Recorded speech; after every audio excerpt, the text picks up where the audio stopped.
just want to get your personal take on this hypothetical. 2 people left in Circa Survivor. You've got Jacksonville week 18. They're a 6-point favorite. The other person has the Bucks. They're a 4.5-point favorite. So your win probability is slightly better than theirs. Will you do an even chop with me? I'm that guy in that contest with you right now. Absolutely not. No even chop. We can just hedge. We just run out the scenarios and we bet whatever, $3 million on whoever the Jags are playing. I think they're playing like Titans, right? Yeah, we just bet $3 million on Titans money line or something, which is insane to say. Welcome to Last Men Standing. I am Tony Farmer. He is Jason Anik. We're a Circa Survivor podcast brought to you by Survivor Sweat, Race Oracle, and Splash Sports. And that little teaser to start the show was an excerpt of our interview with the real bro entry, a guy named Casey. He goes by Bones. We talked to him yesterday. We're going to give you a little more taste of that conversation later in the show. But we wanted to give you a little something to start the show so that you knew what you could look forward to. Tons to talk about here. There's still 10 people left in Circa Survivor battling for $18.72 million. And I can't wait to unpack all that with you, my guy, Jason Anik. How you doing over there, Jason? I'm not alive in Circa Survivor. I'm excited, but I'm out, Tony. I've been out since before November. And gosh, you pushed out a tweet, something alluding to, if one of the favorites had come in on Thanksgiving. And gosh, wouldn't it be a different contest if we were talking about several hundred people rather than 10? Imagine that. That was the turning point in this whole thing. That was the big moment. When I say that, I'm referring to that Thanksgiving slate and the Black Friday game that changed things for these 10 people that are still alive right now. But let's do a little recap of what we saw last week.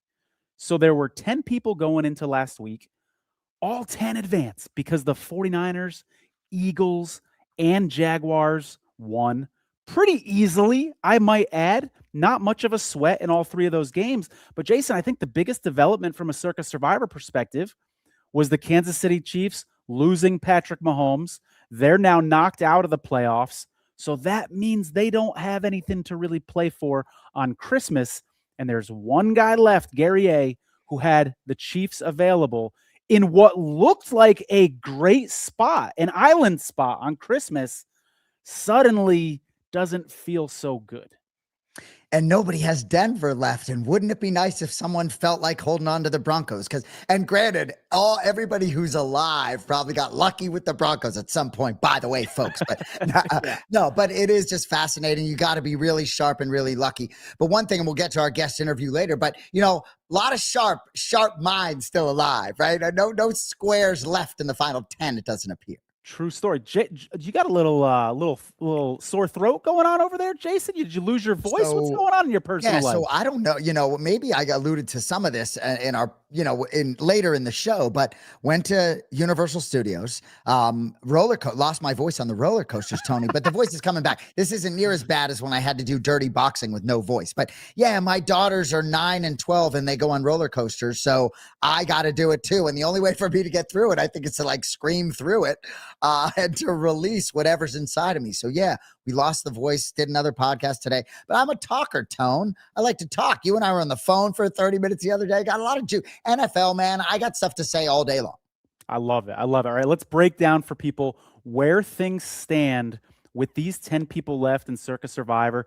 Mike, you're the man. I appreciate you pulling that up.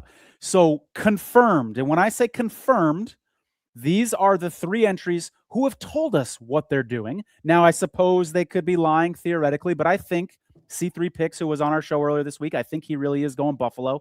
I think Dylan really is going 49ers. I think Real Bro, who you're going to hear from later, is going Houston. Spoiler alert, okay? I'd be pretty darn surprised if any of those 3 were not what I just said.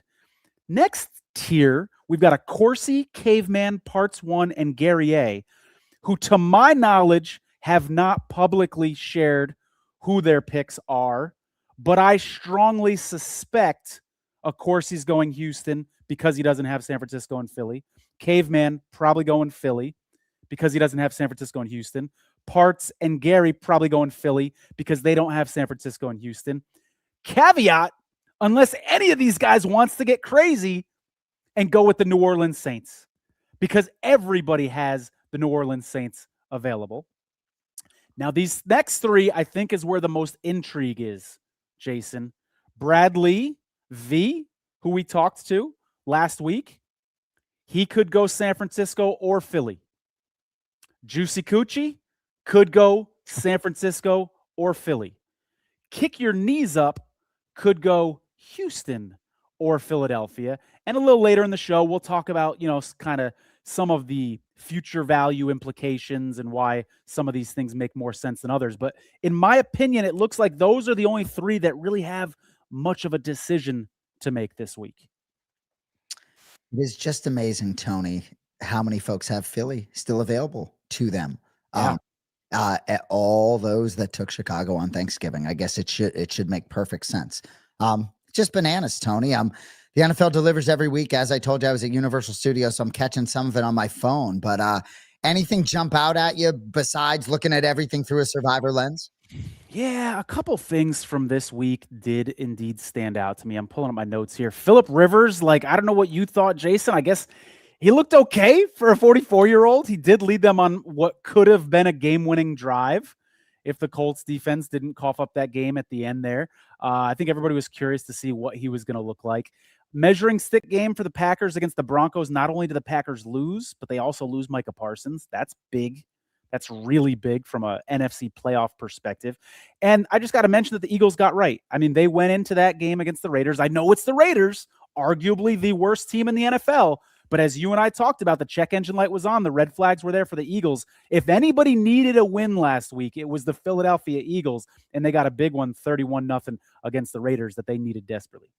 And not to just to sort of pile onto that a little bit, the way things could shake out for Philadelphia if they play good football, week 18 might not matter for Philadelphia, given the way that NFC and especially the way their division is shaking up. They could have a built-in bye for themselves and put themselves in a position to do what they do come postseason. Jalen Hurts looks different in the postseason, so look out for Philadelphia. We're talking about the Rams like crazy with good reason as the best team in football, but the champs are creeping.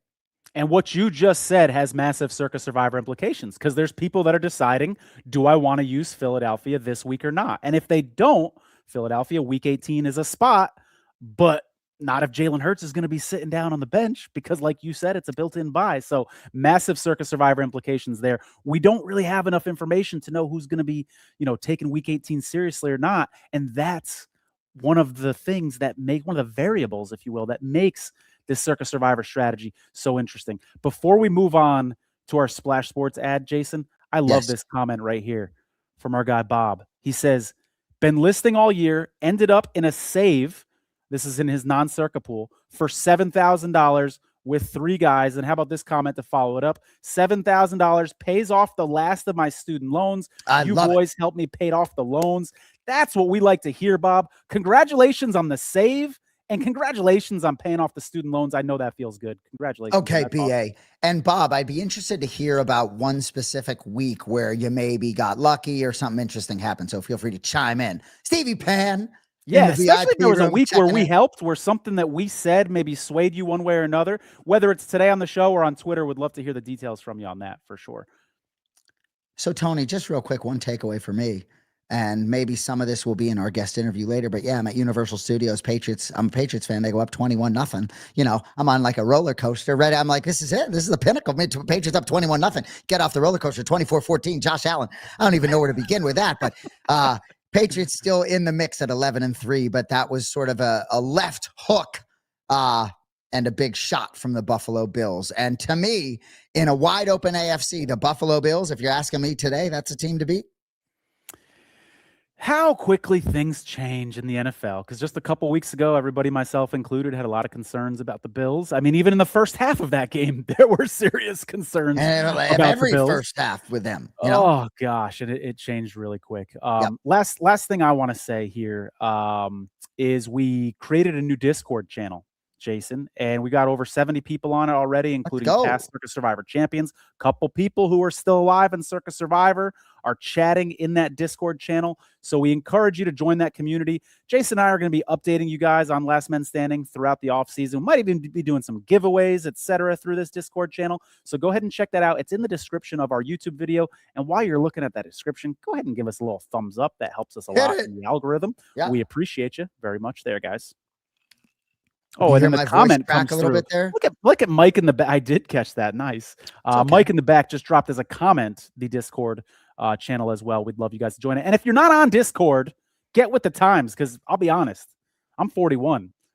Before 2 years ago, I wasn't on Discord. I didn't know what it was. I finally downloaded the app. Now I got all sorts of channels and I love it. So join Discord. Check it out. Am I allowed to curse in there, Tony? Absolutely. Absolutely. You can. All right. Well, maybe we'll There's have only one rule. No spam. Swearing, vulgarity, bring it on. Well, so we made it to the App Store, Tony. We downloaded the application. We hit open on the app, and then it said create account or whatever it is. So we'll take that next step. We'll create account, and so we will be subscriber 71 or member 71 of the chat and dropping F-bombs all night. Love it. Love it. Bring it. Bring the F-bombs. You want to roll into our splash commercial? Let's do it. Sports fans, don't miss out on the action right now at splashsports.com. Join leagues and enter massive contests with guaranteed multi-million-dollar prizes. Splash Sports brings the contest experiences straight to your phone in over 40 states with even more ways to play, compete, and win all season long. Finally, a way to play the games we know you love against your friends for real money. So get in the game and download now on iOS or Android, or play on the web at splashsports.com.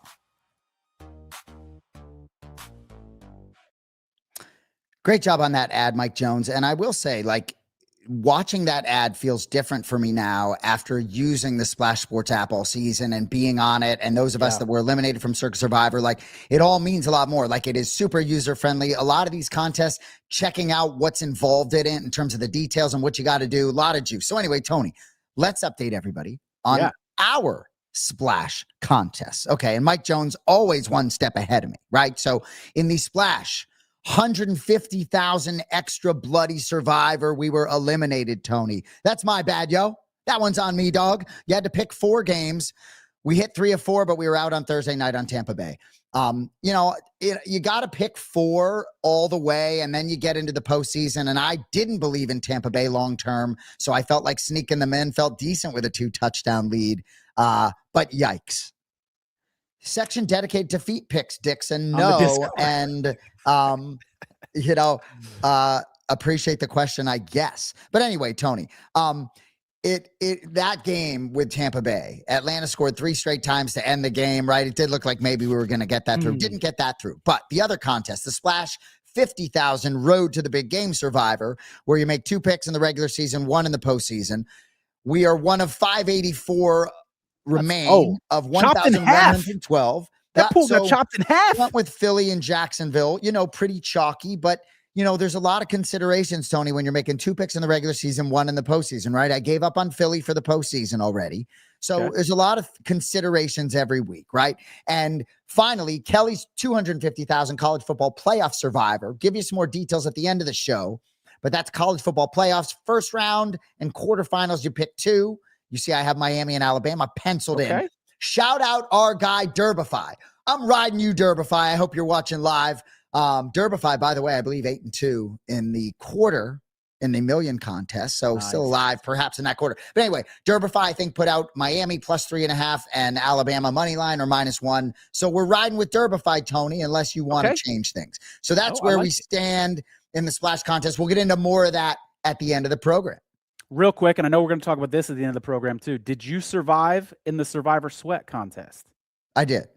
Who did you survive with? I went with Jacksonville. The Chicago Bears. Oh, I like that one. Okay. We had to get a little aggressive, but you never know. You don't know how things will shake out. I may regret not having Chicago in the playoffs because that pool does go into the playoffs. So, all right, fascinating. I think 15 to 20% ish got knocked out of that pool in Survivor Sweat as well. So, be interesting to see how that one shakes out. But without further ado, let's go ahead and call up this interview again. It's with Bones, who has the Real Bro entry. Fascinating conversation. We talked about a wide range of topics. I think you guys are going to really enjoy this. So, let's go ahead and roll it. All right, we are here with the owner of the Real Bro entry. His name is Casey. He goes by Bones. And I would argue he has the best remaining entry left in Circa Survivor. 1 of 10, fighting for $18.72 million. Casey, before we start talking about your journey in Survivor this year, your chances of winning this thing, etc., if you can give our listeners a little bit of background, how long you've been playing Circa Survivor for? Have you made deep runs in the past, etc.? My partner and I have been playing it since the first year. The first year we chopped it, I think it was 35 ways. I think we just kind of bricked off for the next couple of years. Last year, I think we had 2 entries with about 100 left.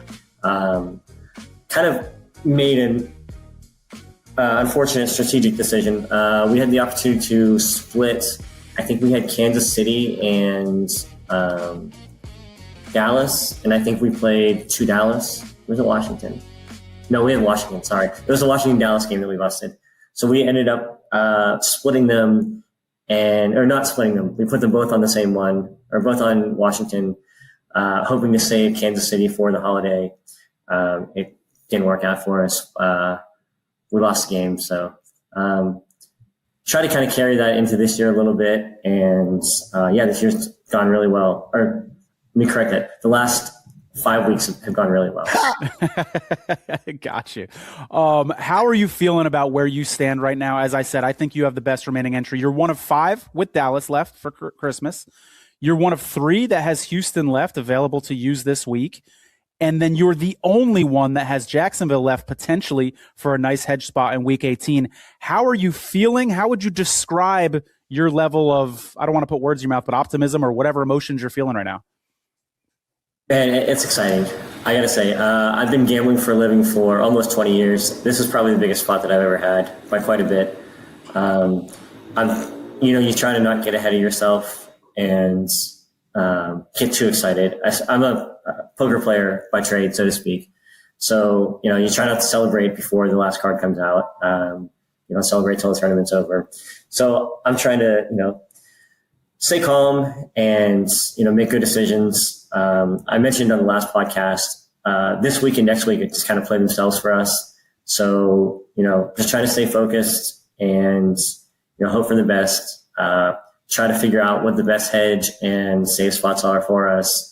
And, just try to make good decisions. We have a couple of investors, so we try to do the best thing for their money and our money and, hope for the best. Very good. But yes, I'm really fucking excited. Sorry. There we go. I love it. As you should. I was going to ask if you're hooked up to a heart rate monitor because it really has to be, So for you, you said the next couple of weeks play them out a little bit. Does that give you any breath? You talk about the hedging. I mean, it must be bananas what goes on in your head. And you gamble for a living. Imagine folks that have these entries that are trying to figure out hedging. I mean, that would be more hard for me than anything is figuring out the hedge spots. I think that, so the way that this pool kind of worked out with Thanksgiving is that everybody left understands that Survivor is not just about picking the best team. Right? Because all the favorites lost on Thanksgiving.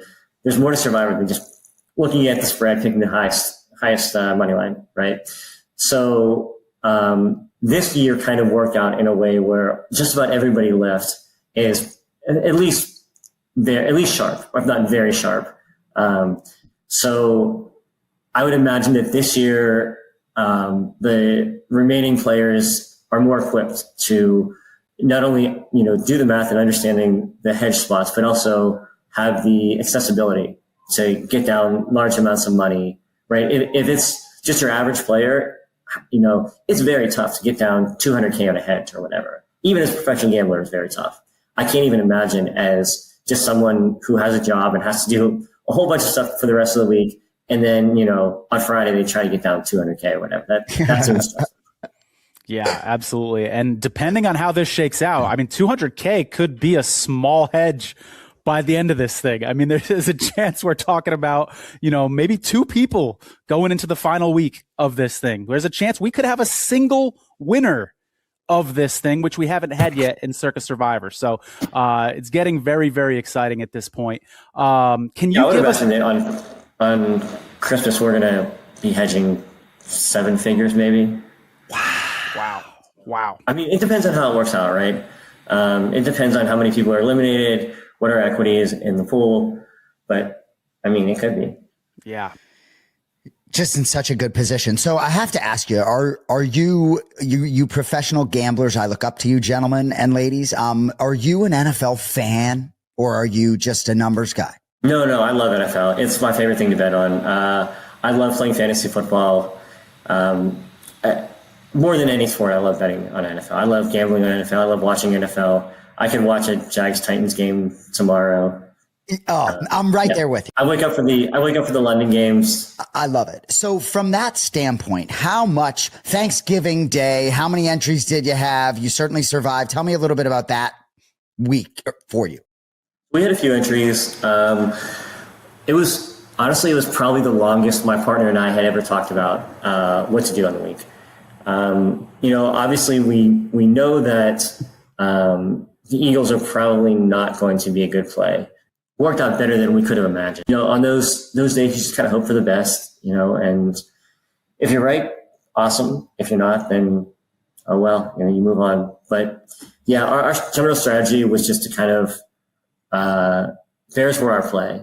We hedged a bit and had some Eagles, but, it's a little embarrassing to having played the Eagles, as it ended up being not a good spot at all.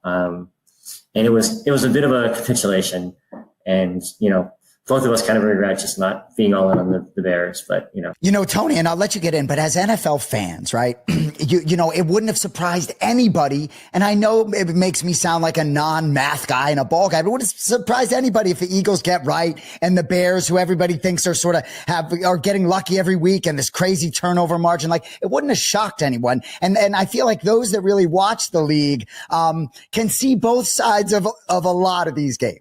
Yeah. Well, and I wonder, all right, so you've got this decision that you regret a little bit about going one Philly, one Chicago, but you also told us that story of last year where you wish you had split. Did that story that you're telling yourself from last year have any role in it at all this year, or no? This year, I think the Eagles were just an objectively bad play. Last year, I don't think either were a bad play. It was just a matter of Kansas City had a really good, I'm doing this from memory, and it's been a long year, but I remember Kansas City having a really good spot, and we wanted to kind of decide if we wanted to split them up or just be all in. Because the way that we had set it up is we had 2 consecutive weeks. We're going to be all in on Washington and then all in on Kansas City, or we could split it up where we had 1 Washington and 1 Kansas City the next week, and we took a subpar entry on, I don't remember if it was Christmas, I think it was probably Thanksgiving. We decided to just go 2 and 2 and kind of sacrifice a bit of staying in the tournament to having this really good Kansas City spot on the holiday or whatever. So that was kind of our decision then. We could have split it up, and I think our EV would have been a little bit less, but we stay in the tournament more often. This one, Eagles are just bad. Like there's no way around it. And I know that it can be a bit of results-oriented thinking that, okay, so obviously a favorite loss, it had to be a bad play. We knew that the best case scenario for Eagles would be slightly losing play. And the worst case scenario for the Eagles, it's just an absolute disaster. And it ended up being an absolute disaster. So we kind of knew it wasn't going to be a good play. And, like I said, it's a little bit embarrassing, but we did it, and whatever, move on. Good stuff there, Jason. I think probably my favorite part of that interview is where Bones is kind of sizing up the rest of the Circa Survivor field when he's mentioning, hey, if you got to this point, you obviously, I'm paraphrasing here, but you know something about EV. You know what you're doing. If you had the guts or the gumption to use an underdog on Thanksgiving, he knows he's in a pool for $18.72 million with 9 other people who are sharp, who know game theory, who a couple of them have even been in this situation before and are already Circa Survivor champions. So you're not just putting in the best picks. You're also playing the field and being highly aware of who your competition is as well. Oh, Christmas is going to bring gifts. And for those that are not interested in that Kansas City Denver game anymore as NFL fans, right? Those of us that follow this contest, I think there's going to be plenty of interest, regardless of how interesting the games themselves may look on paper. And hopefully that interview in its entirety will exist somewhere so people can chase that down. I believe after the show, if not already, it's going to exist on YouTube. And there are a few other minutes, good stuff, by the way, few other minutes that were cut out. Like you saw how we started the show, where we were asking him about different hedge scenarios and stuff like that. So we do encourage you to check out the rest of that interview in its entirety. We just didn't want to take up too much time tonight. So what I'm calling him Casey, you're calling him Bones. What do you guys? That's your boy. Can I call him Bones? Right? Was I calling him Casey? What up, Bones? I hope you're watching Bones. With either, it seems like, for sure. I love it.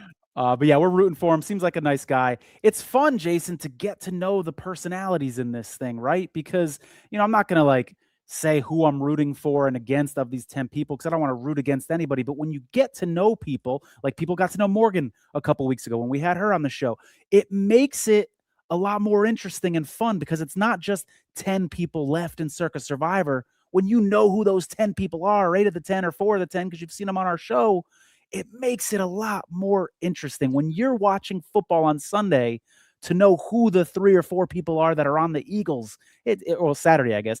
It makes it interesting, man. 100%. You feel their energy. And I think getting out of the interview, we're like, let's fucking go, man. Good luck. It's fascinating. And those that are in the top 10 have put themselves in a great position to make a very good financial gain, regardless of circumstances, if they play their cards right, too. So absolutely, 100% for sure. And like I said, a lot more chop / hedge talk in the rest of that interview that we want you guys to go ahead and check out. Jason, are you ready to jump right into the Thursday night game and start breaking down some of these contests? I am. And what I will say, sort of as a general statement before we get in, Tony, is that plenty of people out there are in Survivors that are not the Circa Survivor Contest. Plenty of us are playing the board that aren't in the final 10. So whether it's Splash Sports, Survivor Sweat, wherever you're at, we're going to give you some juice in case you didn't get down to the final 10. Yeah, I appreciate you saying that, because we've gotten questions in our Discord. I've gotten DMs this week. People like, hey, what would you do in this situation? 6 people left in my pool, that sort of stuff. So we're rooting for everybody out there. If you guys are a listener of the show, we want you to win your contest as well. All right, Rams, Seahawks, Thursday night football, Circa Survivor-wise, 0 people have the Rams available, 0 people have Seattle available, so no implications. Definite rain is what the forecast is calling for. 12-mile-per-hour winds in this one. So this one could get a little bit sloppy. By the way, if Seattle wins this game, the San Francisco 49ers control their own destiny for the number 1 seed in the NFC. So 49er fans will very much, myself included, be rooting for Seattle in this one. Jason, when these two teams played a couple weeks ago, the Rams won. If you remember, it was kind of billed as like the 2 best teams in the NFL. And let's see who's the best. And the Rams won that game, but I think Seattle looked better in that game. Seattle had 4 interceptions. You take those away, look at the total yards, 414 to 249. Seattle had 15 more minutes of time of possession. Seattle had more yards per play. I like Seattle in this game, not so much from a survivor pool perspective, because it's kind of a coin flip game, but from a sports betting perspective, I like Seattle in this game because I think they played better last time. I think they actually match up really well with the Rams. And if I'm Mike McDonald, I'm looking Sam Darnold in the eyes and saying, hey, as long as you throw 1 interception or less, we're going to win this game. Don't do anything stupid with the football, and we're going to win this game. And I think that's a winning formula for Seattle in this one, and I think they can get that done at home in Seattle. Easier said than done for Sam Darnold, though, perhaps. What I'll say in terms of the betting line, -1.5 on the board on the Rams. I'm seeing Rams +1.5. So that may be an opening line, but that betting line has flipped. Your points are very well taken across the board there. Let me play devil's advocate a little bit. Yeah, nothing to talk about in terms of Circa Survivor. Nobody has the Rams anyway, or I don't even think Seattle. But Joe Osborne, at JTFOZ on X. I'm sure you saw this, Tony. If you like betting trends, hard to lay off the Rams on Thursday Night Football versus the Seahawks. Rams against the spread, 11-3 in the last 14 versus the Seahawks. And I believe they lost the last one, even though they won the football game against the spread. 5-0 last 5 in Seattle, 11-2 last 13 on the road, 17-5 overall since December 1st, 2024, 17-3 last 20 December games. I think the Rams are better, and the quarterback matters. Give me the MVP over Sam Darnold. We know Seattle's been much better on the road than at home. Sam Darnold has that deer in headlight playoff look already. I'm not guessing I don't believe in Seattle. I think it's a coin flip game.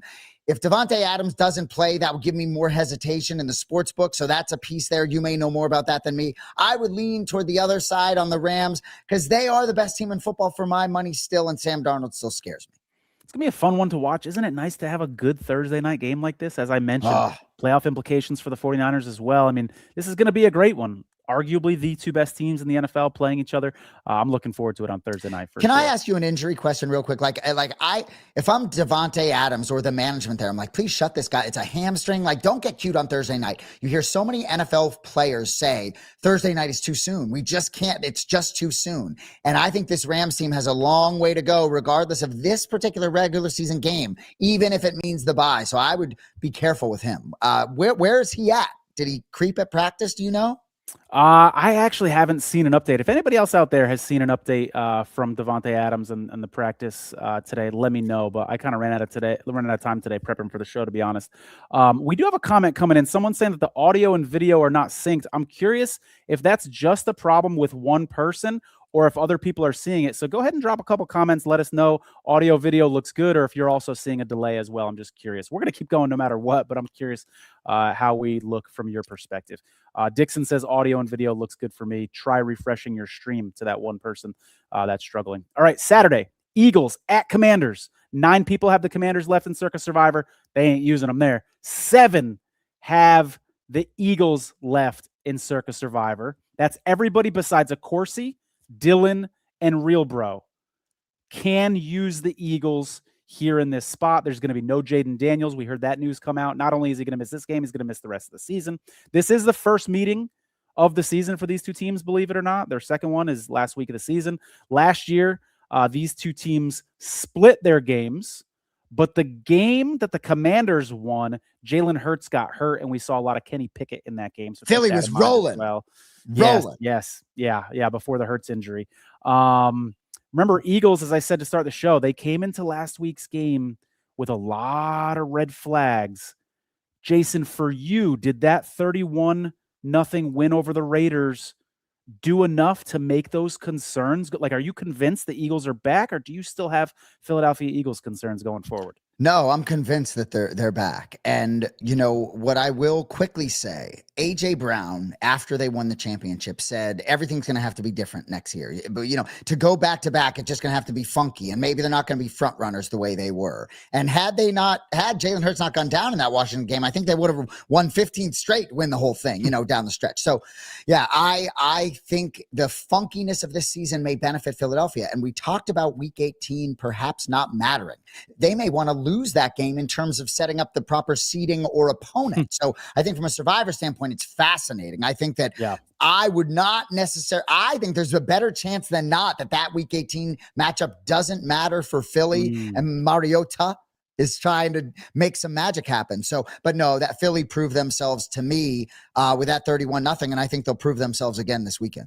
Yeah, you mentioned Hurts. I mean, he was impressive last week through the air, 12 of 15, 3 touchdowns, no interceptions, 7 carries for 39 yards. And he didn't have to play for pretty much the entire fourth quarter, if not the entire fourth quarter. They brought in McKee and let him rest a little bit.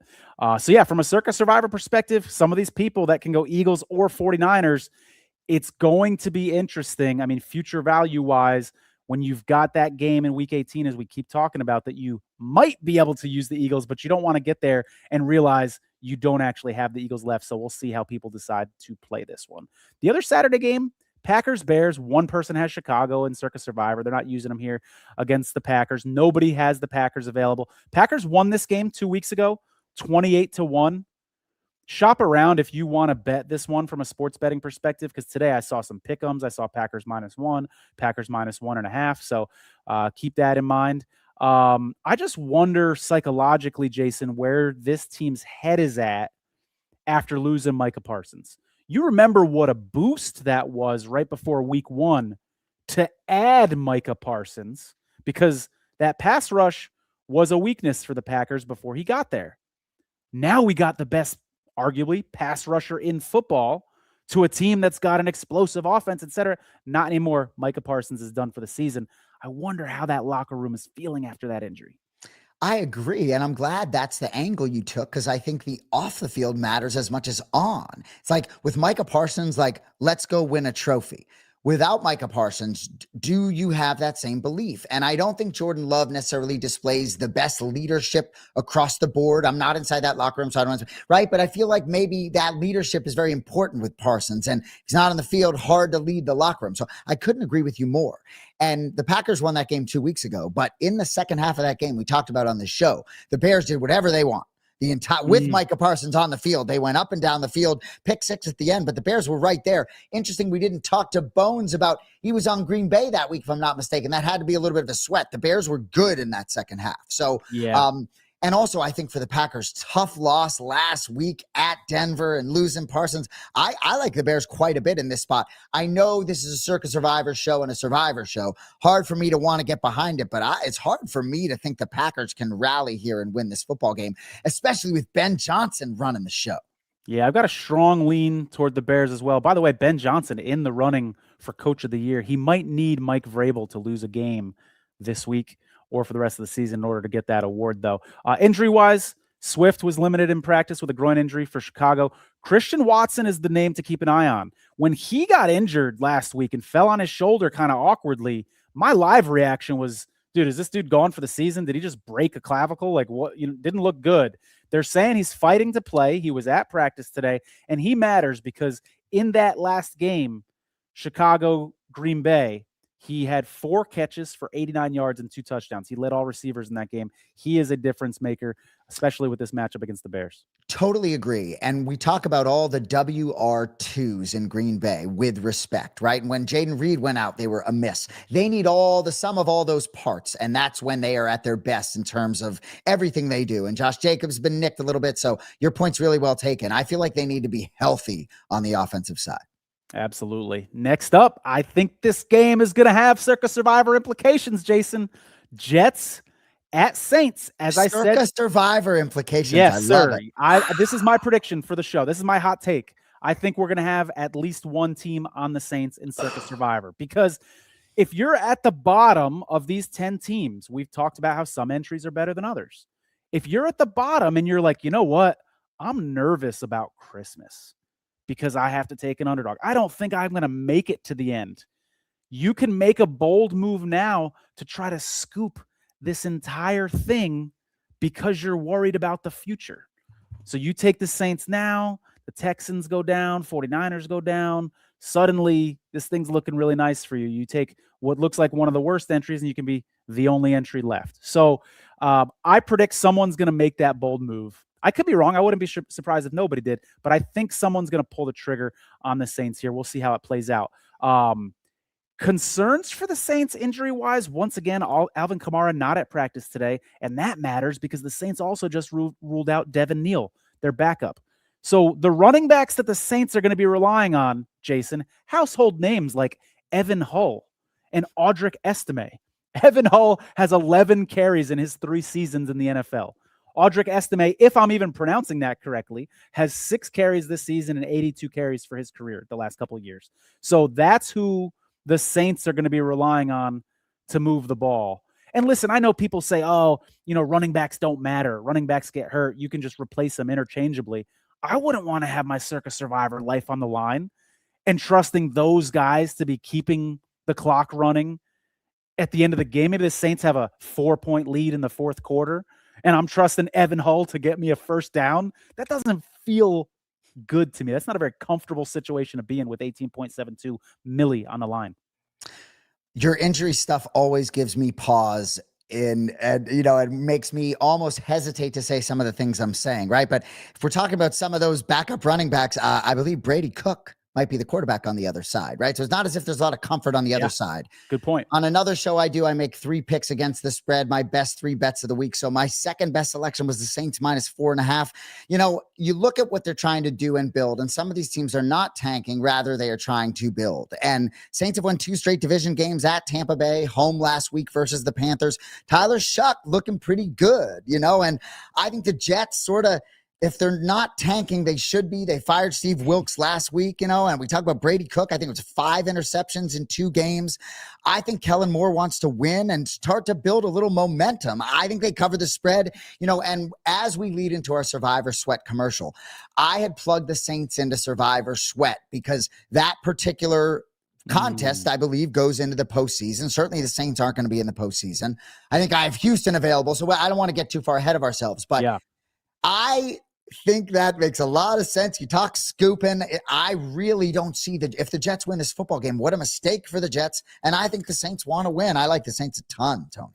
Jason, I want to ask you a question. I don't know how I feel about it, which is why I'm throwing this over to you. If I'm considering the Saints in Circa Survivor and I'm one of the 10, does Steve Wilkes, the defensive coordinator for the Jets, getting fired, you just brought up, does that make you like the game more or less? Like, is that a good thing or a bad thing? Honestly, it's totally neutral for me, other than saying, hey, the Jets fucking clown show, defensive coordinator fired, right? It's like, even something like that, it's like, who's trying to flex? Are you trying to save your own job? Aaron Glenn firing a guy who you brought in? Like, you do it at the end of the year. Like, it's a little embarrassing for a guy for like Wilkes, who's been a head coach in this league, if I'm not mistaken, and been around. So it's more about the shit show that is the Jets than how it impacts this specific game. Yeah, good call. I think Aaron Glenn is going to have a number of enemies and detractors before this thing is all said and done. But as you alluded to, let's go ahead and pull up that commercial from Survivor Sweat. If you're in Circa Survivor, you have to go to the marketplace at survivorsweat.com. You can shop for entries that other people have registered or sell a percentage of your entry. Get knocked out early and suffering from FOMO? Head over to survivorsweat.com today and see which entries are available for sale.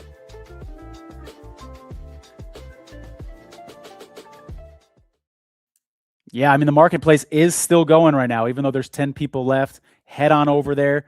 If you got the dough, I don't know how many of our listeners got this kind of dough, but you could buy 1% or 2% of one of these last 10 entries and ride it to the finish line. That'd be a hell of a sweat. That'd be a fun way to spend December, and then maybe find yourself at a check ceremony at the end of the season. So, but it's gonna cost you. I'll tell you, they ain't cheap right now at this point when the entries are worth over $1 million.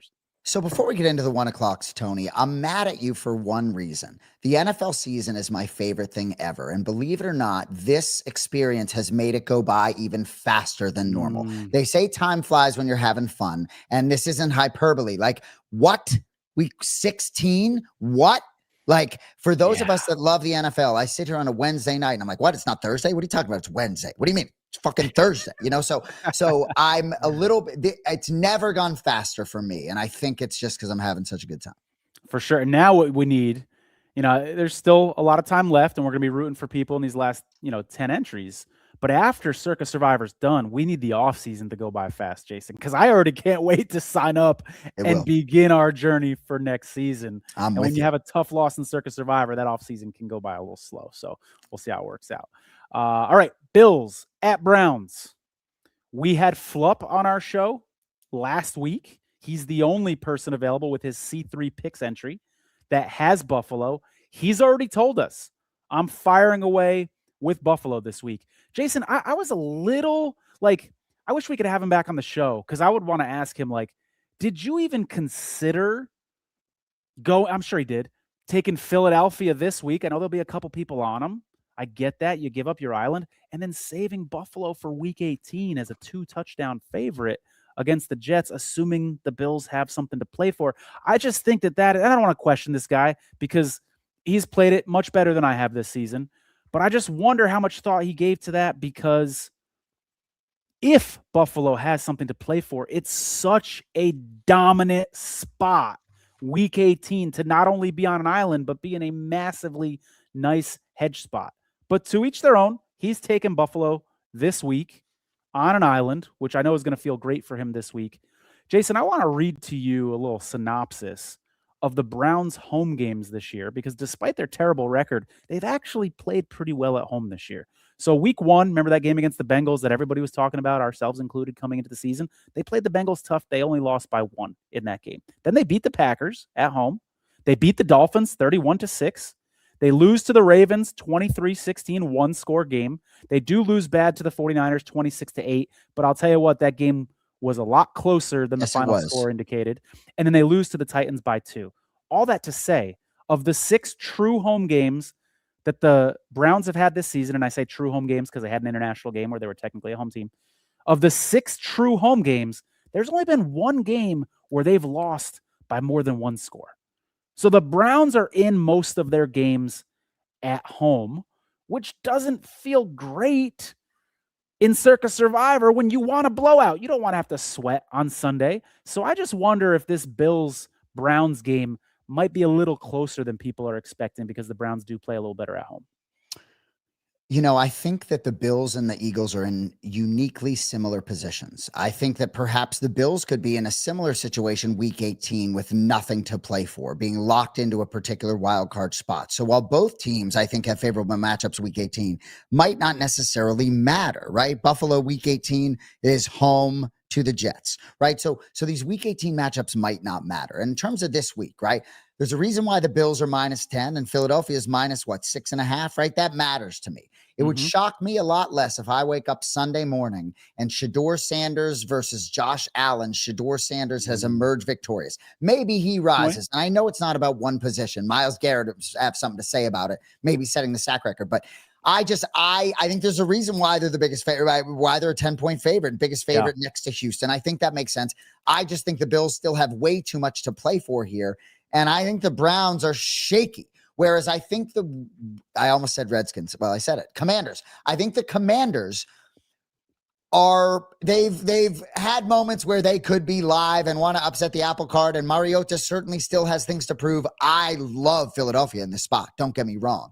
But just to play devil's advocate, I could see a little bit why someone with both available could lean Buffalo, because maybe I trust Buffalo a little bit more than Philadelphia. You asked me about Philly, the 31-0, if that sort of proved to me. Yes. But did it tell me that this weekend they can definitely go 31-0 at Washington? I don't know. Right. A lot of good stuff from you there. Let's move on. Chiefs at Titans. As we mentioned, Gary A has the only entry left with Kansas City available.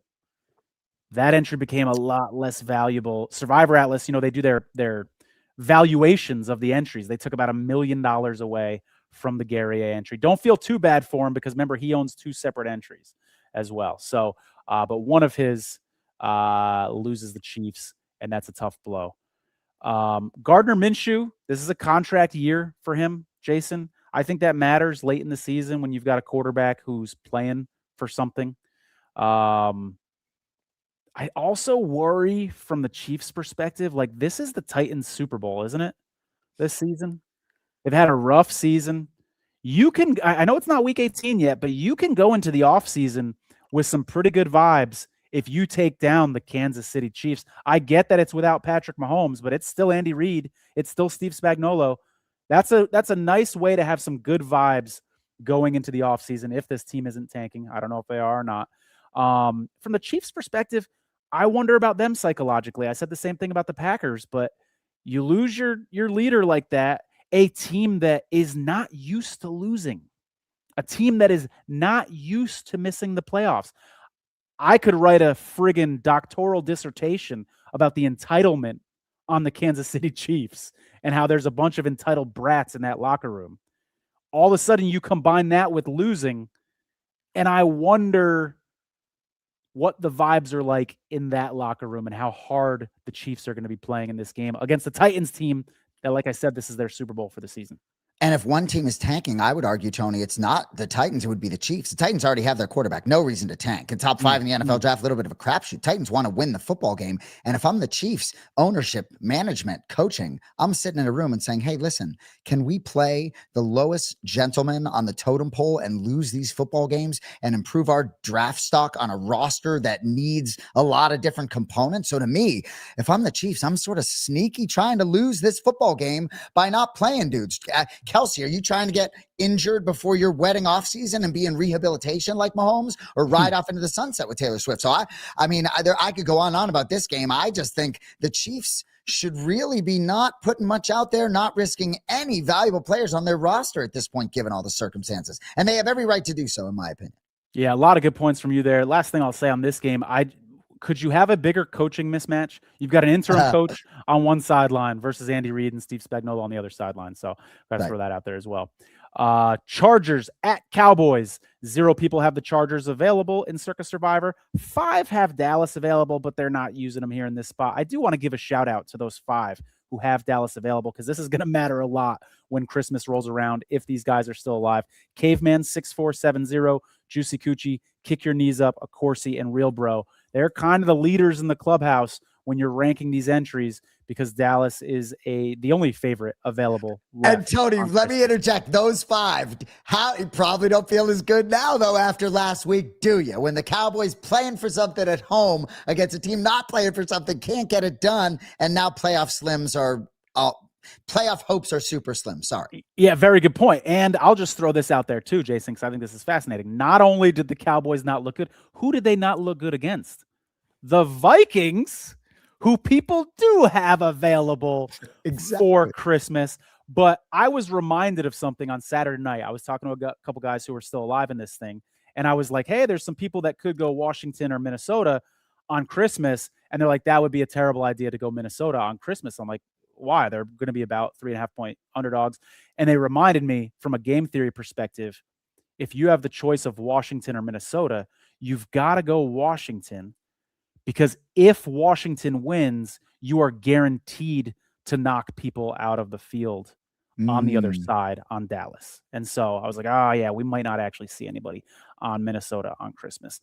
But anyways, back to, kind of the X's and O's of this game. Justin Herbert 2 weeks ago, I liked seeing him use his legs a little more in that Eagles game. His numbers aren't lighting the world on fire right now. There was some talk earlier in the season of him potentially being an MVP candidate. I wouldn't say he's looked like an MVP the last couple weeks, but I am confident in him when the playoffs roll around. By the way, the bet that I can't wait to make when the playoffs start is the over on Justin Herbert's rushing yards every game that the Chargers play in the offseason. Justin Herbert is like sneaky quick. And when the Chargers need a third down, he can pick one up with his legs. I think he saves it a little bit. He only uses them when he has to, and he'll have to in the playoffs. So anyways, went a little off the rails there. Well, the question that I want to ask you, Jason, is this Chargers team getting hot at the right time? They've won their last 3. They've won 6 of their last 7. 2 impressive wins, by the way, against the Eagles and Chiefs. Omarion Hampton is back. Could this Chargers team be scary and make some noise and go all the way to the Super Bowl? I don't know if the Super Bowl's the ceiling. In a wide open AFC, this might be that one team that maybe I don't believe can go all the way. And I was going to ask you, because I was a little bit surprised that the Chargers were the dog here. That Chargers plus 1.5 looks enticing for me, Tony, because I do like this team. But in terms of the health of this team, and I know maybe you didn't have time before this show to go down the injury. I know it's maybe early in the week for some of that, but that's what I always wonder, because there are certain games. I know sometimes they get healthier on the offensive line, but there are plenty of times where Herbert has no shot. So I guess in terms of this particular matchup, like, how do you handicap this weekend? I'm staying away from it. I mean, this is like we talk about the 10 feet pole game of the week. Yeah. This would be a 10-foot pole game of the week for me. I think there are indirect Circa Survivor implications, though, Jason, because if I'm one of those people, and I'm gonna go ahead and name them again: Caveman, Juicy Coochie, Kick Your Knees Up, Accorsi, and Real Bro. I'm watching this Cowboys game, Jason, and every single snap, I'm making sure the Cowboys get up off the ground. Because if Dak Prescott gets hurt, that changes things a little bit in Circa Survivor, doesn't it? If the Cowboys have a couple cornerbacks go down, and you know what? It's the end of the season. We just lost this game to the Chargers. We're out of the playoffs anyways. So maybe we just let some guys in the practice squad get some experience playing on Christmas. I mean, the Cowboys are a favorite right now, projected to be a favorite on Christmas right now, but that could change with an injury or two. So people will be watching this game with Circa Survivor implications, even though nobody will be on them in this particular game.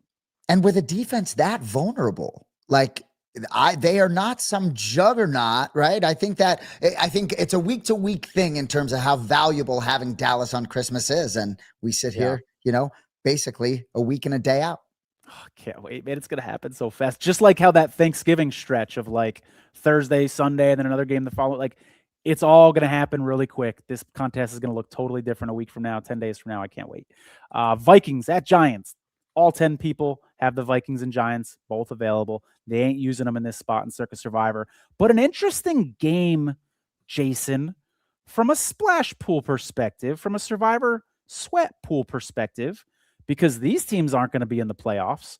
So if you can get comfortable with this matchup, certainly strategy-wise, would be nice to use the Vikings and survive in those types of pools. These teams did play last season in week 1. People might remember this game. Some savvy people were on the Vikings week 1 in Circa Survivor last year. The Vikings destroyed the Giants 28-6. I don't think that's super relevant for this game. Different quarterbacks, different head coach on one sideline, etc. I kind of have trust issues with both of these teams, so I don't think I can pull the trigger even in some of those smaller pools that I mentioned. One question I want to throw to you for this one, Jason. How good do you think Jackson Dart can look next year with a healthy Cam Scadaboo and maybe a number 1 receiver that you draft or pick up in free agency? Because right now he's throwing a Theo Johnson, Wan'Dale Robinson, and Darius Slayton. Like, what's the ceiling for Jackson Dart? I think his ceiling is tremendously high. I also believe that whether you like Brian Dable or not, I think it was a mistake letting him go. I think he was certainly helping the development of Jackson Dart. And that's an interesting, sometimes when things aren't going well, it's like you just do something for the sake of doing something. I'm not suggesting I necessarily believe in Dable long-term as the Giants coach, but I don't believe in Kafka. And I think maybe, we'll see what happens with Buffalo and how they finish this season and where McDermott ends up. He's certainly making good halftime adjustments for the Buffalo Bills, best second half team in the league. But I don't know. I think Brian Dable maybe not being there lowers the ceiling a bit. Yeah, when you talk about teams, doing something just to do something because they're losing, the Jets immediately come to mind with letting go of Robert Saleh last year. Like, how does that decision look right now? Like, exactly. He's going to be one of the hottest head coach candidates in the offseason for sure. You've been losing consistently since then, and now you got Aaron Glenn. So you kind of took a couple steps backward with that move, to your point, just doing something to do something, maybe because the fans are getting a little, uneasy. Good comparison there. Bucks Panthers. 8 people have Tampa left if they wanted to get frisky in Circa Survivor. I don't think we're going to see that, but I do think the Bucks are going to be quite popular in the Survivor sweat pool, in the splash pool. Not like chalk, but pretty popular if you want to zig with the Bucks here. Kate Otten and Mike Evans limited in practice. Keep an eye on that. It is a revenge game for Dave Canales, who knows this Bucks team well. Remember, he was their offensive coordinator. He was the guy that was kind of credited with helping to turn Baker Mayfield's career around. That's kind of what got him the job in Carolina. The Bucks did beat Carolina in both matchups last season, but I do want to remind people one of those games was in December. The Bucks were touchdown favorites, and they needed overtime. They only won by 3 against the Panthers.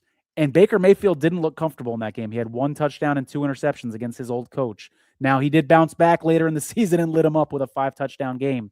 But I'm just saying, Dave Canales knows Baker very well. He knows a lot of the pieces on that offense extremely well.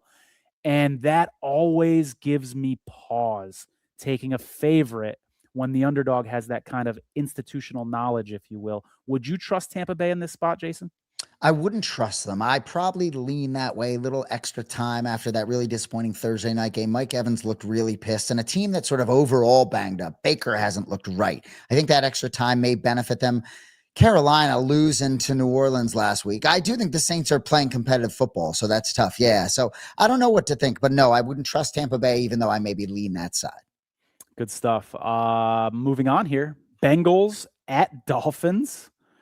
Gosh, if it wasn't for sports betting and fantasy football, I don't know how many people will be watching this game. But this is a game, Jason, that really earlier in the year, I think a lot of people in Circa Survivor had circled. Yep. I know it was on my radar as potentially taking the Bengals because you're thinking, hey, Joe Burrow is going to come back from injury. The Bengals are going to look better. And at the time, the Dolphins were one of the worst teams in the NFL. They hadn't won a friggin' game yet. So you're like, ooh, I could use the Bengals in that spot. Doesn't feel so comfortable anymore at this point. As you can see, it looks like Dolphins are a little bit of a favorite. In fact, Tua gets benched. Quinn Ewers comes in. He's going to be making his first start of his NFL career. I'll say this, Jason, that's not, in terms of a spot, that's not a bad spot to be making your first start. You're at home. You're against a team that's lost 6 of their last 7 games, and you're against a defense which has allowed 30 points or more in 5 of their last 8 games. So Quinn Ewers is in a nice spot to make his first start, excuse me. Do you like either side in this one? No, I mean, I'd love to know how much action Vegas is going to take on a game like this. There's a part of me that says to myself, okay, if Joe Burrow's playing, regardless of all the noise of last week, I'm going to place a wager on Joe Burrow being an underdog facing Quinn Ewers and the Miami Dolphins right now. Perhaps if Jamar Chase D. Higgins out there and he wants to go sling it. Like last week was funky. I believe they had over 39 minutes of possession against the Ravens, didn't score a point. I was, at a friggin' Universal Studios, so I didn't ingest as much as I wanted, but I don't know. I would lean the Bengals because I don't think they're just going to not show up. But HN could run all over them, but nothing much on that game. And by the way, we saw, the talk of the NFL was Joe Burrow's press conference where he looked dejected, dare I say depressed. And he said he wasn't having fun. That was before he got shut out, threw 2 interceptions, sacked 3 times against a division rival. So I wonder where his head is at. And I've said this 3 times on this show, but I wonder where that locker room is at when your leader is talking like that. And I know one of his teammates said when he first saw that video of Burrow, he thought it was AI. he didn't think it was real. Wow. And when your quarterback is talking like that, and I would argue, I mean, is he said with tampering and stuff in the NFL, you can't like call up a coach and say, hey, I'd like to play for you. Do you think he's like sending out signals that he wants teams to call Cincinnati and he wants to be traded? Or do you think there's a possibility that Joe Burrow could actually retire this offseason? I think neither. I think he has every right to be pissed, worked probably really hard in rehab. You got a 10-point lead at Buffalo on the road, putting yourself back in that division, and you throw 2 picks, sort of circumstantial, sort of your fault. And I think the season fell apart in a very quick moment there. And I think everything he had sort of worked for, I just think he's dejected right now. He's done way too much to put those 2 receivers among others around him there. I think it's sort of a little bit of noise right now, but I think he'll remain there. I really do. I think you're probably right. And shame on the Cincinnati Bengals for not building that offense. And this is the Andrew Luck situation all over again, where a guy's getting hit way more than he should, even though he's an elite player. Ugly look for the Bengals. Yep. So we did well with our timing getting into the ponies in the 4:00 games. Before we do so, though, a word from our friends at Race Oracle. Attention racing fans. If you want an edge at the track, you need Race Oracle. This subscription service uses advanced AI modeling built on over 200,000 historical races, crunching hundreds of data points from weather and track conditions to jockey history and speed ratings. Race Oracle gives you proprietary win percentages, Kelly betting strategies, and live odds tracking, covering every race in North America plus the UK and Ireland, so you can bet around the clock with confidence. Don't guess. Predict smarter. Subscribe today and start betting with data, not luck. Appreciate everyone over at Race Oracle, and our relationship with Race Oracle is continuing. We're going to bring you some postseason content. Excited to see where that's going to go. A lot going on. Yeah, for sure. Last men standing does not end when the regular season ends. We're going to be talking playoff football with you guys. Thanks to the folks at Race Oracle. We're very much looking forward to that. Jaguars, Bengals. One guy has the Jaguars, Broncos. Excuse me. Good. You're good. One guy, Real Bro, who you heard from earlier in this episode, he has the Jaguars available. What a dream spot, Jason, to be the only one that has Jacksonville available. Looks like week 18 is the spot to use them, so we certainly will not be using them here against the Broncos. But what's your take on this game? Well, and quickly, in terms of that week 18, Jacksonville probably, I think a good chance they are going to be playing for something. I think this game, last week I said for the Packers going to Mile High facing the Broncos, whichever team emerged victorious would really show me something. And I feel sort of like the Jaguars have a similar opportunity that the Packers do. I'm not suggesting I think the Jaguars need to win the game, but they need to play well and show me something. I think they've done a lot more good. Liam Cohen's done a lot more good than bad, in my opinion. And Trevor Lawrence, a few weeks ago, Tony, I said, all right, that's it. I'd punt if I had Trevor Lawrence. That's it. I think he's done. And I think he hasn't turned the football over since I said that. I think Liam Cohen has connected some things in the Trevor Lawrence brain. So I don't know. This is a big prove-it spot to me for Jacksonville, but it's going to be hard for me to believe in Jacksonville. It's almost like as stacked as the AFC is, Jacksonville, the Jaguars and the Chargers ain't coming out. in my opinion. And put this on your bulletin board. I hope you see it, right? Maybe we've arrived. But you know what I mean, Tony? Like, I just don't believe in them ultimately. But if they go into Mile High and win that game, maybe I do. And would you you talked about how Trevor Lawrence is playing better lately. I would agree with that. But would you be surprised if next week when we do our recap, we're talking about how Trevor Lawrence threw 2 interceptions in the red zone and cost the Jaguars that game against the Broncos against a good defense? No, especially against a Denver defense. And I think you can be sure Liam Cohen probably is paraphrasing what you just said to his young quarterback this week. For sure. Stevie Pan asks, do you guys have a favorite to win of the last 10 survivors? I almost don't want to like say this because I don't want to offend anybody, right? I'll say this. The first guest that we had on last week's show, I think that's a feel-good story because he went into this thing with 3 entries. And I think there's a lot of people out there who are kind of rooting for V because you've got these other people who have 10 entries. Some of them were partnerships and had partners with more entries. And then you got the person that started with $3,000. And I think that's a feel-good story that I don't think anybody would be disappointed to see. Couldn't agree more. Yeah, and I think ultimately at this stage, all 10 are very much alive. I can't wait to come to you. What are we doing this thing Christmas Eve, Tony? I mean, that's just insane, right? I mean, can't wait to come to you Christmas Eve. I think Christmas is just going to be absolutely bananas and some of the options there. And similar to Thanksgiving, you said it, I said it. Those games on Thanksgiving didn't look the same when that week started to creep on us. And because they didn't look the same in our brains, those that were willing to take the dogs and pay attention to the Bears in the right ways, you're still alive. Yes, sir. Someone said lost audio again. Refresh the link. Tell us if you're still having problems. If anybody else, Mike, Stevie Pan, VIP room, it doesn't have a good connection. What do we do? I guess we just talk about the next game. We got a couple. God. Oh, look at that! Right? Look at that, dude. That's hilarious. Is that an AI version of Jason on the right? Probably. I wish I still had my long hair flowing like Trevor Lawrence. But I tell you what, if you had seen me on these roller coasters, knowing what I was like, as a kid, holding all the bags and purses, standing on the side. If your 9-year-old daughter's going on it, you're going on it. You're going on it.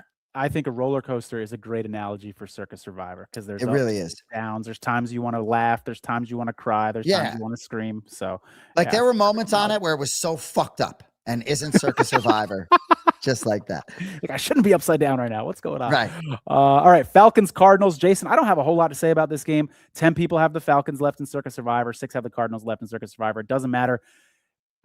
Like I said about one of the last games, if you can get comfortable with the handicap on this game, because these two teams have no playoff hopes, it could be a spot to get cute and use them in the Circa Survivor pool or in the splash pool that goes through the playoffs. Any thoughts on this one?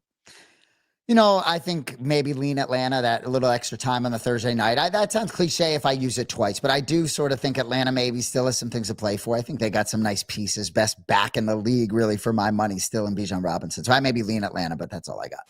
Gotcha. All right. Good stuff. I feel foolish for putting in a Jonathan Gannon Coach of the Year ticket at the beginning of the year. No, I don't think you should. It looked good for a little while. I want to stop there real quick, right, Tony? Because whether he loses his job or not, sometimes you can be victim of circumstances. And I think he did a lot of things right. I think he had the players believing in it. He's one of those guys that's able to relate to all 53 in a different way. Like a lot of circumstances, man. Like how many people would have been successful with Kyler Murray and that whole situation? I don't know. Yeah, and him getting hurt. And But anyway, I'm just defending your bet a little bit because I liked it. You get 25-30 I got value on it, but exactly. Anyways. All right. Next up, this is the big boy. This one matters a lot in Circa Survivor. 3 people have the Texans available. A Corsi, Real Bro, who we heard from and said he's going Houston, and Kick Your Knees Up. Real Bro, we know is going Houston, as I just said. A Corsi, we're assuming is going Houston. Kick Your Knees Up could go Houston or Philadelphia. And I'm curious, Jason, what you'd do in this situation. And let me give you a little preview of week 18 because I think this is the week that matters. It kind of feels like if you're Kick Your Knees Up and you go Houston this week, you might try to go Philly week 18. If you go Philly this week, you might try to go Houston week 18. We've talked so much about how the Eagles host the Commanders week 18. The Texans host the Colts, who we're going to talk about later in the show. So considering that future value, What would you do if you were kick your knees up? Would you take Houston this week or Philadelphia? I think I would take Houston. I really think if you have Yeah. Houston, it's the smoke 'em if you got 'em game. Home to Indy, week 18, it might look really good, but it may not, and I Yep. think Bones had no hesitation on Houston. The Raiders are fadeable. We talked about them flirting with the Titans being the worst team in the NFL. I just think that the Texans are rolling, and I just think that's a very minimal sweat game. I just think you gotta make it to Christmas on the Texans if they're available to you. Yep, I agree 100%. Matchup wise, Raiders have the worst offensive line in football per Pro Football Focus. Last week on 30 plays, the Raiders pass plays, the Raiders surrendered 8 pressures, including 3 sacks and 3 quarterback hits, resulting in an 81.7 Pro Football Focus pass blocking efficiency grade that ranked 27th in the league. In other words, the Raiders' offensive line is bad, and they're coming off a bad week, and they're going up against this Texans defense, which we know that front seven is fierce. That's tough from a matchup perspective. Now, the Texans on the other side, their offensive line isn't great. Actually, maybe a little better than I thought they'd be this season, but still not good. Still in the lower half of the offense. They're going up against Max Crosby, but just really, really like Houston this spot. This would be a monumental upset if the Texans were to lose this game. I agree. All right, as we move on, Steelers, Lions. Dying to hear your take on this game. So I think the Steelers are live in this game. Detroit, right, 8-6 after going 15-2 last year. That's tough. I like the 7 points. I know the Lions are desperate. It's not going to surprise me if the Steelers sort of yin-yang and shit the bed here, but that defense is kind of playing well. And they didn't have TJ Watt last week. And Aaron Rodgers looks to me like a basketball player in mid-season form. Like he finally maybe looks like he's moving a little bit, and they're using DK Metcalf a little bit. I don't know. But Kenneth Gainwell, to me, gives them a rushing game in a different way. So I think the Steelers potentially live. They have a lot to play for. I think Aaron Rodgers is communicating through the media in the right ways. So I'm curious your thoughts on this game. Not much to say in terms of Circa Survivor, but I like Pittsburgh here. Yeah, I think you're right to call out Watt, because I think whether he plays in this game or not is obviously huge. Steelers are also expected to get back Derek Harmon. He's their rookie interior pass rusher. He can put some pressure on the quarterback from the inside. So I am a Steelers believer, Jason, and maybe I'm stubborn because I've got a bet on the Steelers over their season win total. We talked to Bones. He had a bet on the Steelers under the season win total. He's a Steelers fan.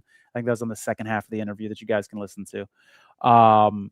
I like this Steelers team, and maybe this is biased because I liked them from the beginning of the season. I just feel like with the names that they have on defense, I could go through them all. We've talked about Watt, Highsmith, Darius Slay, Who's gone? Hayward, all these guys, right? I just feel like this Steelers defense is starting to put it together a little bit. And I like the Steelers with the points. I'll tell you that. No interest in them from a Circa Survivor or any Survivor perspective. Yeah. In fact, I think the Lions is a reasonable play in some pools out there, as much as I like the Steelers +7. But I'm just saying, watch out for the Steelers in the playoffs. I'm just saying, Aaron Rodgers and the cold weather with all that experience. Say what you want about him. He's not the same guy. But you've got a lot of veterans on both sides of the ball. You got DK Metcalf, who can take over a game in a wide open AFC. Chiefs are out of it now. You don't have to worry about them. Everybody's got vulnerabilities in the AFC. Yep. Why not the Steelers? Totally agree. If they win the division, just like he said on the microphone, you're hosting a playoff game. I placed a bet on the Steelers a couple days ago, 22.5-1 to win the AFC. Why not? 22.5-1. Why not?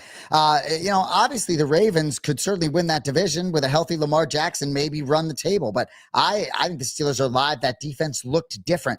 And honestly, the fact that TJ Watt wasn't there sometimes can be a little bit of a blessing. Everybody needs to sort of figure it out. And look, it's 11 guys. It ain't about one guy. And oftentimes these all-time greats can be exposed on an individual play here and there anyway. So whatever. We're on the same page with the Steelers. The Lions, it's interesting that no one has them left because they could be very desperate on Christmas if they get this one. Yeah, and that would be it. Gosh, if somebody had one Detroit left in Circa Survivor, what a power spot to be. Right? Right. Patriots, Ravens, Sunday Night Football. For those of you who don't know, most of you do, Jason is a big New England Patriots fan. So I'm curious to hear his thoughts on this one. 4 people have the Patriots available in this game. They're obviously not going to use them in Circa Survivor as an underdog, but they will be a big deal. We've been saying it all season long, Jason. I feel like I've said it 5 times on this show. If you have the New England Patriots available week 17 and 18 in Circa Survivor, you're in a great spot because they play 2 bad teams, the Dolphins and Jets. Slight chance of snow in this one, 12-mile-per-hour winds. No Robert Spillane at practice for the Patriots. He was active last week but didn't play a snap. Your thoughts on this one? So Milton Williams is not going to play this week, probably get him back for week 17. And to your point about week 17 and 18 with the Patriots, there were times where maybe that Miami game, week 17, didn't look, with Miami game week 18, didn't look as easy as maybe it does now, right? Miami was sort of in it until the Steelers sort of put them in their place. But your point is very well taken. I think tremendous value on the Patriots week 17 and 18. I hope they'll be healthier because without their best linemen on both sides, they were certainly exposed against Buffalo in the second half. A 3-point spread in this game, Tony. According to Survivor Sweat, the Ravens have an 80.39% chance to win this game, which surprised me a little bit with a 3-point spread, 80%. But I wish I disagreed, right? I don't like the spot for New England. Lamar Jackson looks healthier. I know nobody has Baltimore. It's not really a Survivor conversation, but Baltimore needs this game. Very likely not making the postseason if you don't win this game. I'm very hopeful that the New England Patriots surprise me and sort of show people that half last week was a little bit of an aberration because they really have been outstanding most of the season. So I lean Baltimore pretty heavily. And what I'll say on a personal level is my brother and I, our whole lives, we bet against our Boston teams to pay for wins/championships. I am heavily on the Ravens money line. So either I'm getting paid Sunday or the Patriots are going to shut everybody up. One of those two things has happened. The emotional hedge. I love it. Jason, let's say you're right and the Ravens beat the Patriots. Scale of 1 to 10, what's the concern level for New England having at that point lost 2 in a row? So honestly, I think it's 10. I think it's like a black and white situation. Because ultimately to me, it's a kind of a black and white situation. Whereas if they go into Baltimore and they win this game and put Baltimore out of the postseason, then I actually believe maybe they can make a run, right?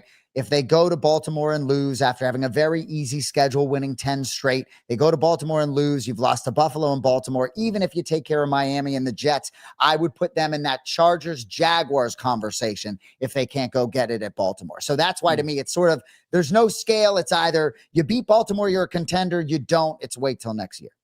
Good stuff. All right, Monday Night Football, 49ers at Colts. Nobody has the Colts left. 3 people have the 49ers available, as we detailed at the top of the show. No DeForest Buckner in this one for the Colts. That would have been a revenge spot for him because he was not happy when he left San Francisco when he was traded over there. As I said on last week's show, Gus Bradley was the defensive coordinator for a couple seasons in Indianapolis. He's now on this San Francisco 49ers staff. You know, I love that familiarity piece because he knows the strengths and weaknesses of the defense. He knows the strengths and weaknesses of the offense that he coached against for a couple years. I think that absolutely matters. The concern for the 49ers in this one, though, is can they stop the running game?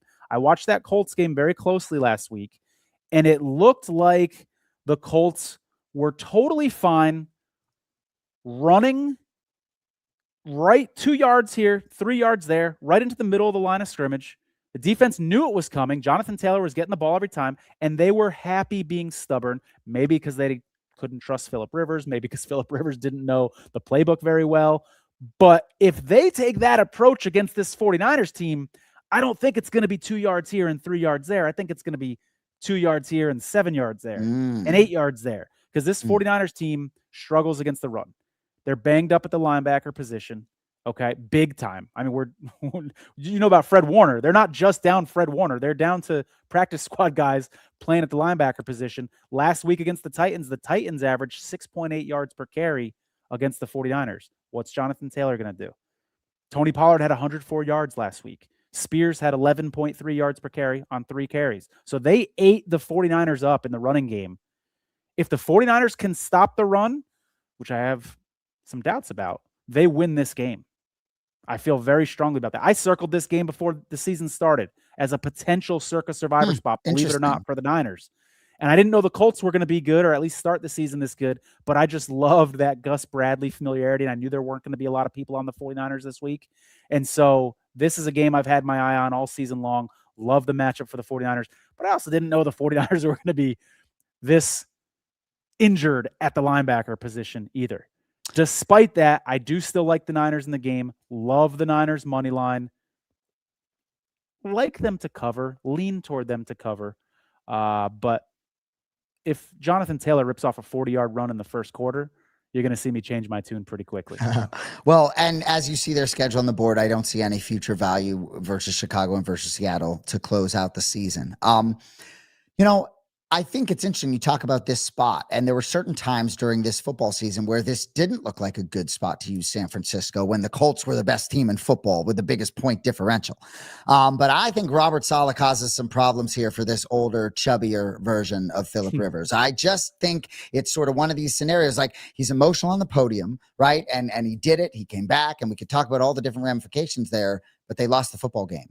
And one more step for the Colts with this really awful fade down the stretch of the season. I know there are myriad circumstances, a lot of health concerns, but for me, I love San Francisco in this spot. And the idea that I'm going to wake up Monday morning and Phillip Rivers is going to, I don't know what his strength and conditioning program has been since he's returned, but it's just unbelievable to me. I just don't see it 2 weeks in a row. And I think that ultimately San Francisco kind of took foot off the gas a little bit last week, getting ready for this one, sort of pacing themselves. They know they're going through a gauntlet in the NFC postseason. So I think ultimately maybe they didn't show too much in certain areas, and I think you're going to get their best effort Monday night. Little extra rest. I love your boys Monday night, Tony. I do want to give the Colts some flowers and say that their defense looked really impressive last week. Despite being down Buckner, they looked very good. And now the devil's advocate is that because they're playing Sam Darnold, who the Seahawks haven't looked quite as good as they did earlier this season. I was quite impressed, the eye test wise, with the Colts last week. That said, I still think Shanahan's going to be able to manipulate that defense and put some points up for the 49ers. All right. Before we get out of here, let's just talk about these splash contests real quick. And I know I talked about the college contest a little bit before, and ultimately we do have to make decisions about that pretty soon. So in terms of that college football contest, I assume you are just fine riding Derbify in this contest. Absolutely. And ultimately, Tony, I could go put Ohio State there in round one, but I don't really think Miami or Alabama is hoisting a trophy this year. So, we could study the board as non-college football savants, but I think we'll ride Derbify, see if we can make it into the quarterfinals. And in Derbify's defense, what was the game that he suggested +3? Was it Alabama or Miami? Yeah. I'm so disconnected. Alabama. It was Alabama. Okay, so if Alabama goes down. No, Miami. Excuse me. Miami plus okay. 3.5. Yeah. We can't blame Derbify if Miami goes down because he never recommended it to us as a survivor play. We're just saying, hey, if he likes that side, we're going to go ahead and insert it, and we're going to ride with it. And I'm comfortable doing that. I like it. Yeah, and I've seen plenty of people on the Alabama side as well. Interestingly enough, my co-host Andy Gresh on a show we did this morning, he's on the opposite side of both of these games, but I couldn't remove it for that. So we'll see what happens. All right, in terms of the NFL contest, the 50,000 road to the big game, Tony. So let's give this a minute or two here, right? So Philadelphia, Jacksonville off the board for us, right? Got to make 2 picks to the regular season until we get into the postseason. I don't think this is something we can decide on this week's show. What I will say, just one point to make. While Houston seems like super obvious to me, and Buffalo, right? Some of these big favorites. Houston and Buffalo may be my 2 favorite teams in the AFC. So this goes into the postseason. I think we're going to need to give it a lot of thought. I think for certain the Saints maybe are going to be thrown in there if I have some say, but we're going to have to give it some thought, and I'm excited to be able to do it. I like the Saints. Let's consider that locked in because I know they're going to be highly selected, but I still think in a contest like this, it's still a good pick. I agree. And maybe we pair it with, we don't have to say who now, but maybe one of these non-playoff teams. Exactly. I could get aggressive with Atlanta, ride Kirk Cousins. Why the fuck not? You know what I mean? Something like that. Oh, see, I like Tony. Tony's like, Jay, why don't you shut the fuck up until we could close the show? But hey, you want to ride with us? We'll take you out later on. We'll maybe go in a little NFC South and go Atlanta, New Orleans. Let's talk more about it though. How about the Survivor Sweat Pool? Similar that it goes through the playoffs, but no double picks, and Christmas is its own separate week, so we need to keep that in mind as well. What are you thinking there? We're both still alive. A good chunk of the pool was knocked out this week. What are you thinking there? I'm probably thinking Texans there because I want to get through, even though I may like to retain them. But I had plugged the Saints in there as well. I believe there are certain teams that need to capitalize on the momentum of a prior year moving toward the next season. And, with Arch Manning sitting around, New Orleans has another year to maybe see if Tyler Shuck is the guy. I think Kellen Moore wants to win the football game. I like that game quite a bit. So I'm going to maybe get aggressive in a lot of survivors with Nollins. I like it. Ravens. You think the Ravens have some life in the playoffs? Guy just trying to piss me off, I guess. You think the Ravens have some life in the? You talked about how much you like them on the money line, so we got to at least consider them. Do I think they have life in the playoffs? Absolutely, I do. You know how what you said about Pittsburgh, right? It's to me, whichever one of those teams wins that division, right? Yeah. And don't they play Week 18? Pittsburgh, Baltimore. If I'm not mistaken, maybe. I'm pretty sure they do. Yeah, Week 18, nice. Baltimore at Pittsburgh. I think it's very likely if the Ravens can get through the Patriots, very likely Week 18 that can decide that division, unless Pittsburgh wants to go ahead and beat Detroit on the road, which very well they could do. But I believe Baltimore or Pittsburgh have a great chance to win the AFC, especially if the Patriots win that division and Josh Allen's not a division winner. I think there are a lot of variables that just make this AFC fascinating. Jason, we talked about how both really the AFC and the NFC are wide open. And some of these perennial winners like Patrick Mahomes is no longer in it, et cetera. And there's no Joe Burrow in these playoffs. That makes pools like this very interesting, doesn't it? It does. Because if there was a standout team like the Chiefs or the 12-win Bengals or something like that, or even Josh Allen, dominating the AFC East, you'd say, you know what? I absolutely cannot use them because I will need them in the playoffs. But nobody would be shocked if Josh Allen lost in the first week of the playoffs this year. He'll be on the road. Nobody will be shocked if Lamar Jackson loses in the first round of the playoffs. So it makes the strategy for these types of pools this year particularly interesting. And for Josh Allen and Lamar Jackson, who have never been to the big game, I know Burrow has been there, to have Mahomes not in front of you and Burrow not in front of you. I just feel like Josh Allen, I hope he finds a way to into this MVP conversation. I know maybe he's 4-1 or 6-1, but I think for Josh Allen, being the best second half football team in the league makes a difference. I think knowing that they can sort of go up against some real adversity and sort of come back and not just have these shots with his lettuce flowing down on the bench, just sort of dejected, right? So I really do believe that the Bills, oftentimes it's not when you're the juggernaut. You can make a run. Look at the New York Football Giants, what they did to the Patriots. You can make runs, and it's all about peaking at the right time, and I think the Bills may do that. Absolutely. Good stuff. A couple housekeeping notes before we head out of here. Again, if you can hit that thumbs up button on YouTube, we really appreciate it. It's a massive help. The Discord channel is new. It's live. We've already got some great discussions going. The full interview with Real Bro that includes some extended pieces that you didn't see earlier today is now live on YouTube as well. And I'll also say, keep an eye on the Discord and Twitter, because Jason, when you said earlier today, we're doing this thing on Christmas Eve, I'm like, I think so, but me and Mike should probably talk about that. Yeah. Let's make sure we're doing this show Wednesday next week. Maybe it'll move after we talk. Let's see. So just want to tell people to keep an eye out and for the scheduling of next week's show. Good yes, stuff. Sir. Appreciate All right. it. Well, good luck to everybody out there in whatever pools you're in, and especially good luck and people that are still alive in Circa Survivor fighting for $18.7 million. Take care, everybody. Lines are set, the odds are high. Every bet a test who will survive. Chasing stacks, outlast the crowd. Only the strongest left now. Who's ready to win? This is more than gambling.